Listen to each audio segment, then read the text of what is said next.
Apa kau buat ni? Bos, sekarang dah pukul apa? Sekarang dah pukul 1 Hanat. Pukul 1 kan?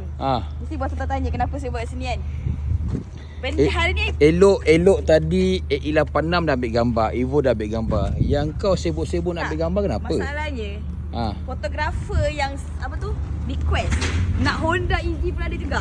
Fotografer request. Fotografer. Sampai kat dalam tong-tong sampah tu pergi ambil gambar tu, nampak. Pe okey pe Nah. Macam tak okey tu, okey ke tu? Sampai macam tu sekali kau request dia. Bos, saya tak request. Dia yang request. Kata Cikgu Baru tolonglah. Saya nak sangat ambil gambar Honda EZ. Saya terpaksa bagi. Nanti gambar ni ada kat mana? Gambar je nanti korang boleh tengok dekat dia punya IG. Okey. Tak sama. Topek kan?